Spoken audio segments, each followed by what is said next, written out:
히브리서 11장 1절부터 4절 말씀입니다. 내일부터 허미영 원사님 두 칸 앞으로 오세요. 두 칸 앞으로 오라고. 히브리서 11장 1절로 4절입니다. 자, 우리 한 목소리로 같이 읽겠습니다. 믿음은 바라는 것들의 실상이요 보이지 않는 것들의 증거니 선진들이 이로써 증거를 얻었느니라. 믿음으로 모든 세계가 하나님의 말씀으로 지어진 줄을 우리가 아나니 보이는 것은 나타난 것으로 말미암아 된 것이 아니니라. 믿음으로 아벨은 가인보다 더 나은 제사를 하나님께 드림으로 의로운 자라 하시는 증거를 얻었으니 하나님이 그 예물에 대하여 증언하심이라. 그가 죽었으나 그 믿음으로써 지금도 말하느니라. 아멘. 우리가 믿음으로 사는 것이 얼마나 소중한가 하는 것을 말씀을 하고 있습니다. 히브리서가 쓰여진 시대는 참 어려운 시기에 환난과 핍박의 시기였습니다. 때로는 자기 재산을 포기해야 됐고 때로는 자기의 생명을 내놓아야 되는 정말 어려운 시기에 이 편지가 쓰여지고 있습니다. 이 편지에서 가장 강조되는 것은 예수님의 십자가의 죽으심입니다. 예수님을 바라보라는 것입니다. 예수님을 깊이 생각하고 예수님을 바라보고 예수님을 믿고 예수님을 따라 순종하라는 말씀입니다. 우리 인생을 살면서 나의 이익을 위해서 예수님의 이름을 빌려오는 경우가 종종 있지는 않습니까? 땅에 잘 되는데 내가 예수 믿는 중심이 있지는 않습니까? 이것을 내려놓을 수가 있어야 됩니다. 내가 예수 믿는 것은 궁극적으로 하나님 보좌 우편에 계시는 예수님을 만나는 그 영광의 예수님을 바라보는 것이 우리에게 가장 큰 복인 것입니다.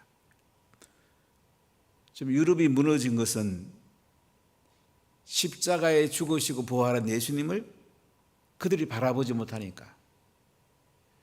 윤리적인 삶은 있는데 복음은 무너졌습니다. 이 복음을 붙든다는 것이 우리에게 너무너무 소중합니다.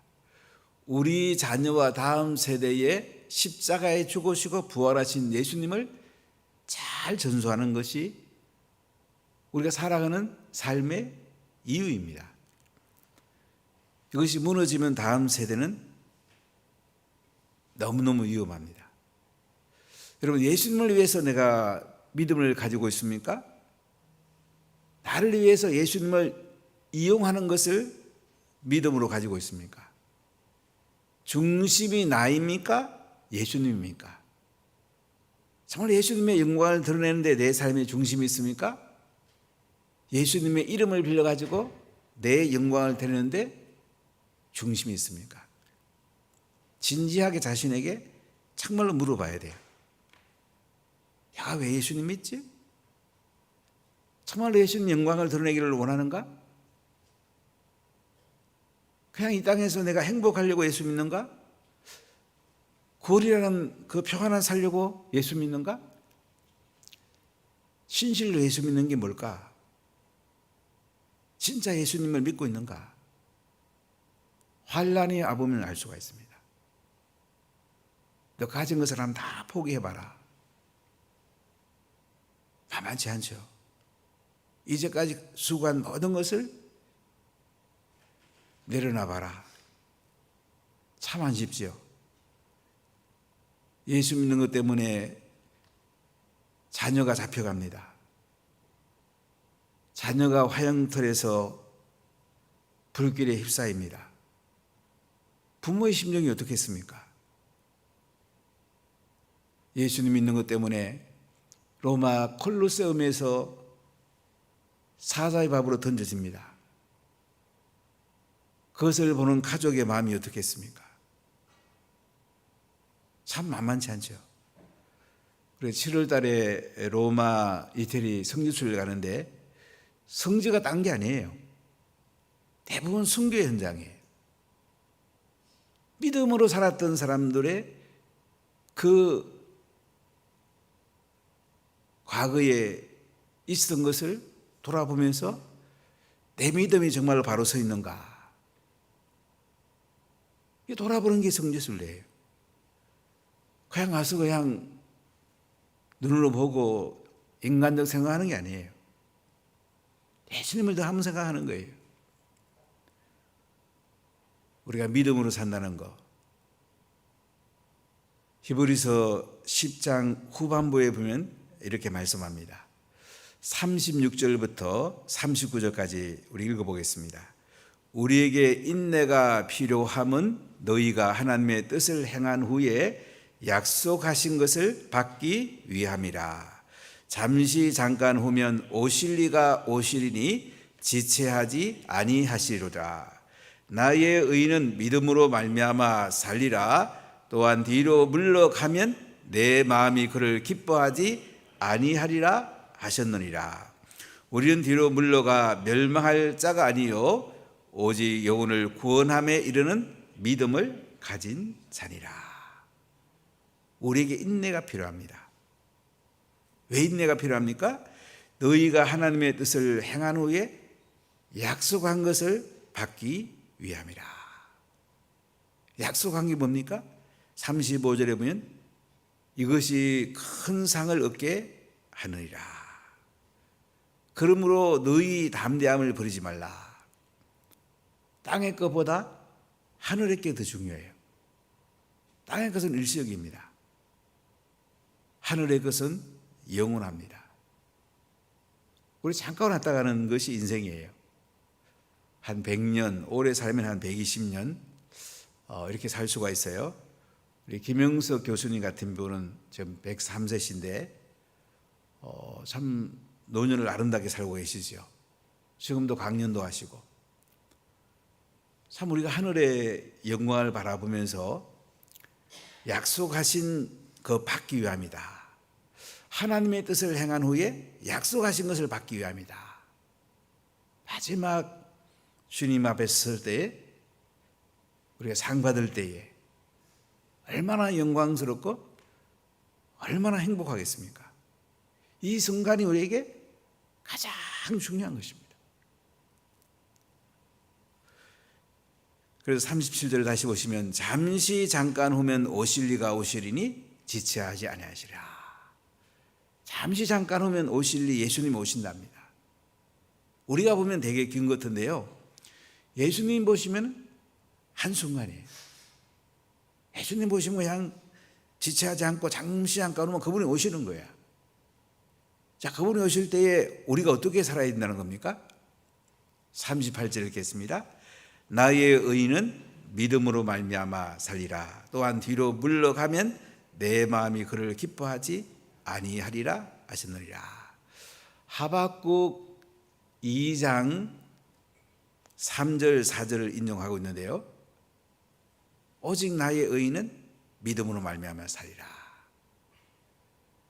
하박국 시대를 보면 이제 바벨론이 쳐들어온다는 거예요. 유다 백성들이 하나님 앞에 바로 살지 못했기 때문에 하나님이 심판자로 바벨론 군대를 보낸다는 거예요. 기가 막히잖아요. 나라가 부패합니다. 악법을 만들고 괴담을 만들고 나라를 망가뜨리려고 합니다. 이런데 바벨론 군대가 쳐들어온대요. 얼마나 기가 막히겠습니까? 하박국 이것을 보면서 오직 의인은 믿음으로 말미암아 살리라. 하나님의 뜻을 붙잡겠다는 거예요. 이해가 안 돼요. 왜 하나님이 이러시지? 그런데 하박국은 하나님이 하시는 것을 받아들이겠다는 거예요. 믿음이란 바로 이거예요. 내 뜻을 행하는 게 아니고 하나님의 뜻을 있는 그대로 받아들이는 것. 이게 믿음인 것입니다. 나를 내려놔야지 믿음이 자라기 시작합니다. 사람들은 자꾸 내 관점에서 믿음을 키우려고 그래요. 아닙니다. 믿음은 나를 포기할 때에 믿음이 싹트기 시작하는 거예요. 하나님이 점점 커지는 것이 믿음이에요. 나는 점점 없어지는 게 믿음이에요. 나의 의는 믿음으로 말미암아 살리라. 또한 뒤로 물러가면 내 마음이 그를 기뻐하지 아니하리라. 이제 믿음은 앞으로 나가는 거예요. 좀 유대인들이 너무 힘드니까 재산을 내놔야 되고 생명을 내놔야 되니까 뒤로 물러가려고 합니다. 구약으로 돌아가려고 합니다. 유대교로 돌아가려고 합니다. 그러니까 히브리 기자는 뭐라고 합니까? 뒤로 물러가면 내 마음이 그를 기뻐하지 아니하리라. 뒤로 물러가면 하나님 기뻐하지 않는데요. 믿음은 하나님 앞으로 전진하는 것입니다. 믿음은 나를 포기하고 하나님이 점점 커지는 가운데 하나님 앞에 전진하고 하나님의 영광을 드러내는 것이 믿음이에요. 39절 다시 읽어볼까요? 우리는 뒤로 물러가 멸망할 자가 아니요 오직 영혼을 구원함에 이르는 믿음을 가진 자리라. 우리는 뒤로 물러가서 멸망할 자가 아니에요. 오직 영원한 구원함에 오직 영혼을 구원함에 이르는 믿음을 가진 자리라. 이런 믿음이 점점 크고 있습니까? 사람들은 자꾸 땅의 것을 키우려고 하는데 신비한 것은 믿음을 점점 키우면 땅의 것은 하나님이 더해 주는 것입니다. 하나님 나라와 하나님 의를 먼저 구하라. 그리하면 이 모든 것을 더해 준다고 그랬어요. 내 신앙의 줄기가 바른가? 정말 하나님을 바라보고 있는가? 십자가에 죽으시고 부활한 예수님 그분을 바라보면서 내 삶의 중심을 맞추고 그분을 향해 내가 달려가고 있는가? 하나님이 땅의 것을 더해 주는 거예요. be added. 수동태 더해 하나님이 주는 거예요. 하나님이 더해 주는 거란 말이죠. 자, 이렇게 의인은 믿음으로 말미암아 산다는 말씀을 하면서 11장에서 믿음에 관해서 자세히 말씀합니다. 믿음이 무엇인가 설명하고 믿음의 영웅들을 소개합니다. 믿음으로 살았던 사람들, 아벨부터 노아, 에녹, 아브람 어떻게 살았는가에 대해서 실제의 삶을 이야기합니다. 오늘 히브리서 11장은 믿음장이라고도 말할 수 있고 믿음의 영웅편이라고 말할 수가 있습니다. 자, 믿음이 뭘까요? 오늘 11장 1절 같이 읽어보겠습니다. 믿음은 바라는 것들의 실상이요 보이지 않는 것들의 증거니. 믿음은 바라는 것들의 실상이다. 믿음은 앞으로 바라는 것들, 앞으로 하나님이 하실 일들을 바라보고 기대하고 그것의 실상, 하나님이 하실 것을 확신하는 거예요. 믿음은 지금은 이루어지지 않았어요. 미래에 이루어질 일을 현재에 이루어진 것으로 바라보고 그것을 붙드는 거예요. 확신을 갖는 거예요. 믿음은 보이지 않는 것들의 증거다. 눈에 안 보여요. 귀에 안 들려요. 앞으로 일어날 일이에요. 그러나 현재 보는 것 같이 증거를 가지고 살아가는 거예요. 우리가 믿음을 키워야 됩니다. 우리 자녀에게 믿음을 유산을 물려줘야 됩니다. 부모가 믿음으로 사는 것을 자녀들이 보고 자라면요, 자녀들은 큰 믿음을 가질 수가 있어요. 자녀들이 믿음이 없다는 것은 부모가 자기를 돌아봐야 돼요. 자꾸 우리는 딴 얘기 하지 말고 결국 자녀는요, 부모의 삶을 보고 자녀는 따라가는 거예요. 어제 동서대학 설립했던 장성만 설립자의 아들 국회의원 장재만 의원의 간증을 제가 좀 읽어보면서 깨달음이 있었어요. 계속 자기 아버지 얘기를 제일 많이 해요. 장성만 박사 저에게도 오신 적이 계신데 참 국회 부의장도 하시고 학교도 키우신 분이신데 자기 아버지가 한 것이 자기에게 가장 큰 영향을 미쳤다. 우리 인생에 부모가 믿음이 있으면요, 자녀가 그것을 보고 믿음으로 살아갑니다. 근데 부모가 교회는 열심히 하는데 믿음으로 하면 자녀는 그것을 가지고 갈등을 느낄 수가 있어요. 특히 부모가 예수 믿는 경우 자녀에게 믿음을 유산을 물려주는 거 굉장히 중요합니다. 부모가 이성적으로 살면 자녀들이 뭐 엄마 아빠는 뭐 예수 믿긴 하지만은 살기는 뭐 또 자기 마음대로 사네, 세상 거 추구하네, 믿음이 또 별로 없구만, 이렇게 자녀가 생각하면요, 자녀한테 큰 상처를 줍니다. 근데 자녀가 볼 때에 부모님 부족한 것도 많은데 그 부모가 하는 것이 믿음으로 살면 자녀에 큰 영향을 줘요. 저는 이제 오랫동안 목회했기 때문에 사실은 복줄과 흘러가는 게 많이 보여요. 부모님이 저렇게 하니까 자녀들이 복을 받는구나, 사실 많이 보여요. 여러 가지 경험들과 이 실제적 삶을 보면서 하나님께서 일하시는 것들이 사실은 현재의 삶으로 드러나는 거죠. 믿음은 바라는 것들의 실상이에요. 지금은 안 보여도 하나님이 하실 것을 멀리서 바라보는 거예요. 구약시대는 그랬잖아요. 예수님의 십자가를 바라보면서 양을 잡고 소를 잡았잖아요. 아브라함은 이삭을 하나님 앞에 드리면서 부활을 바라봤잖아요. 바라보는 것의 실상이란 말이지. 보이지 않는 것들의 증거예요. 그들은 예수님을 보지 못했어요. 그러나 예수님이 오실 것을 기대했고 미래에 분명히 오실 것을 증거로 삼았다는 거죠. 그리고 2절에 보니까 선진들이 이로써 증거를 얻었느니라. 여러분, 믿음은 바라는 것들의 실상이고 보이지 않는 것들의 증거예요. 자, 이것을 볼 수 있는 눈하고 그렇지 않는 사람은 삶이 굉장히 달라요. 바라는 것들의 실상, 보이지 않는 것들의 증거를 보는 사람은요, 현재에 살면서도 미래의 것을, 일어날 것을 현재 땡겨서 하나님이 하실 것을 기대하며 살아가요. 그렇지 않은 사람은 현실적으로 살아가요. 더하기 빼기 많이 해요. 손해되냐 이익되냐 그 삶을 살아가요. 사실은 불쌍한 사람이죠.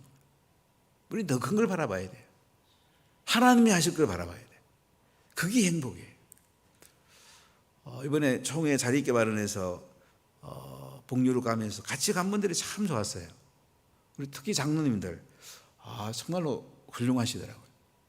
부총회장 하신 그 장로님하고 얘기해 보면 고개 숙이셔요. 참 겸손하시고 또 교회를 너무 아름답게 섬기시고, 그 목사님 섬기신 얘기 가끔 이렇게 얘기 들어보면 정말 훌륭하시다. 굉장히 큰 부자예요. 그런데 얼마나 겸손하신지, 그 목사님을 섬기는 부분을 이렇게 그 권사님하고 이렇게 가끔 얘기하는 거 보면 하나님이 복을 안 주실 수가 없구나. 이런 분 복 안 주고 누구 주겠나, 이런 생각이 자꾸 들더라고요. 우리가 믿음으로 사는 게 너무 중요한 거예요. 선지들이 이로써 증거를 얻었다는 거죠. 자, 여러분 3절을 읽어볼까요? 믿음으로 모든 세계가 하나님의 말씀으로 지어진 줄을 우리가 아나니 보이는 것은 나타난 것으로 말미암아 된 것이 아니라. 믿음으로 모든 세계가 하나님의 말씀으로 지어진 줄을 우리가 안단 말이죠. 이거 깨닫는 거 사실은 안 쉽더라고요. 학교에 진화론 가르치잖아요. 진화론 갖고 시험 보니까 이성으로 이게 입력되어 있잖아요. 이게 믿음을 갖는데 굉장히 많이 방해해요. 제가 1978년 6월 달에 25일 날 제 인생에 대변혁이 일어났는데, 그때 하나님의 음성이 천지 만물을 내가 지었다. 그 음성이 들리는 순간에 인생의 모든 문제는 해결됐어요. 인생의 목적이 열렸어요. 하늘로부터 온갖 좋은 것들이 막 들어왔어요. 제가 오랫동안 앓던 충농증 깨끗하게 나왔어요. 모든 거 다 해결됐어요. 태초에 하나님이 천지를 창조하시니라. 이 말씀이 제 속에 믿음으로 받아들였을 때에 제 인생의 문제는 다 해결됐어요. 믿음으로 모든 세계가 하나님의 말씀으로 지어진 줄을 우리가 안다. 우리는 이성을 가지고 사는 법을 많이 배웠어요. 서구가 합리주의, 계몽주의를 통해서 데카르트라든지 볼테르라든지 이런 많은 그 서양학자를 통해서 이제 이성주의가 많이 발달됐죠. 칸트라든지 이런 사람들이 보면 아주 그 철학적으로 잘 정리를 했죠. 또 과학은 찰스 다윈이라든지 이런 진화를 통해서 많이 이렇게 발전을 했어요. 그러다 보니까 사람들은 땅의 것을 많이 생각하니까 창조론을 잘 받아들이지 않았어요. 특히 우리나라 교과서는 진화론만 나오잖아요. 그런데 하나님은요, 말씀으로 천지를 지었답니다. 이게 믿어지는 순간에 우리 인생이 바뀌는 거예요. 하나님이 지었으니까 하나님 동재하시고 하나님이 주관하잖아요. 이 믿음을 갖는 게 그렇게 중요한 거예요. 믿음으로 모든 세계가 하나님의 말씀으로 지어진 줄을 우리가 아나니 보이는 것은 나타난 것으로 말미암아 된 것이 아니라. 보이는 것은 나타난 것으로 말미암아 된 것이 아니래요. 보이는 것은요, 안 나타난 게 많아요. 옛날에 현미경, 망원경 나오기 전에 못 본 거 많았잖아요. 망원경 나오고 나서 천체가 보는 눈이 달라졌죠. 갈릴레이, 케플러 이런 사람들이 지동설을 주장하면서 이 천체 망원경을 통해서 그들이 지동설을 주장할 수 있었잖아요. 현미경이 나오면서 얼마나 많이 달라졌습니까? 옛날에 못 보던 거 지금 보고 있어요. 그런데 하나님 눈에 보이지만은 우리가 못 보는 것들이 많아요. 우리가 하나님의 눈을 가지고 믿음으로 보는 것이 너무너무 중요해요. 인생이 달라집니다. 자, 오늘 믿음으로 산 한 사람을 소개하겠습니다. 4절 같이 보겠습니다. 믿음으로 아벨은 가인보다 더 나은 제사를 하나님께 드림으로 의로운 자라 하시는 증거를 얻으느니라. 하나님이 그 예물에 대하여 정언하심이라. 그가 죽었으나 그 믿음으로서 지금도 말하리라. 자, 믿음으로 아벨은 가인보다 더 나은 제사를 하나님께 드렸다. 그러면 예배를 잘 드려야 됩니다. 가끔 찬양 인도하는 사람은 찬양 인도하고 그냥 집에 가는 사람이 있어요. 또 예배하는 태도 보면 어떨 때는 저기 예배 드리러 왔는지 그냥 뭐하러 왔는지 어떨 때는 속상할 때가 있어요. 그러면 안 돼요. 예배보다 더 중요한 건 없어요. 하나님 앞에 예배를 드려야 돼요. 그러지 않으면요, 자기 영혼이 불쌍하게 돼요. 그러면 안 되잖아요. 믿음으로 아벨은 가인보다 더 나은 제사를 하나님께 드림으로 의로운 자라 하시는 증거를 얻었답니다.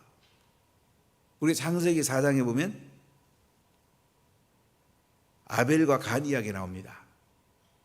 아담과 하와가 결혼해가지고 아들을 낳았는데 가인이 형이고 아벨이 동생입니다. 아벨은 양 첫 새끼를 하나님께 드림으로 제물을 바쳤고 가인은 곡식을 하나님 앞에 제물을 바쳤습니다. 근데 창세기 4장에 보면 아벨은 아벨과 그 양 첫 새끼를 드렸다. 가인은 가인과 그 소산을 드렸다. 이렇게 표현되어 있는데 여기서 우리가 아벨이라는 인격도 가인보다 탁월한 부분도 있지만은 제물이 뭔가 굉장히 중요해요. 제사는 피를 드려야 됩니다. 그런데 가인은 곡식을 드렸어요. 피를 드리는 것이 제사법이에요. 믿음의 사람은 하나님의 뜻대로 사는 것이고 하나님 말씀대로 준행하는 거예요. 믿음으로 아벨은 가인보다 더 나은 제사를 하나님께 드림으로 의로운 자라 하시는 증거를 얻었다. 여러분 정말 예배 잘 드려주십시오. 예배가 흐트러지면 내 인생은 흐트러집니다. 저는 39년 동안 설교했지만 늘 강단 올라올 때마다 떨려요. 설교하기 전에 늘 떨고 또 떨고. 오늘 성령님이 역사해야 되는데, 내 말하는 게 아니고 성령님 말씀해야 되는데, 우리 인생이 성령님이 인도하는 삶을 사는 게 믿음이에요. 내 중심으로 사는 것이 불신앙이에요. 가일은 하나님이 하라는 대로 양새끼를 잡아서 피를 하나님께 드렸어요. 정말 믿음으로 드렸어요. 근데 가인은 제사법이 아닌 곡식을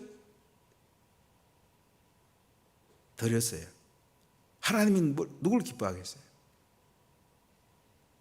여러분, 믿음으로 예배를 드리는 것이 우리 인생이 너무 중요합니다.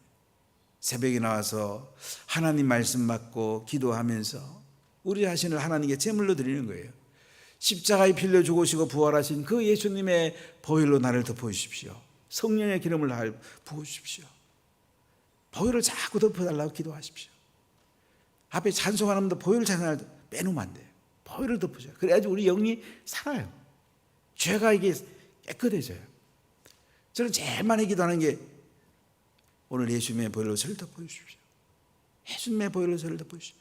사람은요, 다 내놓고 보면요, 쇳덩어리예요.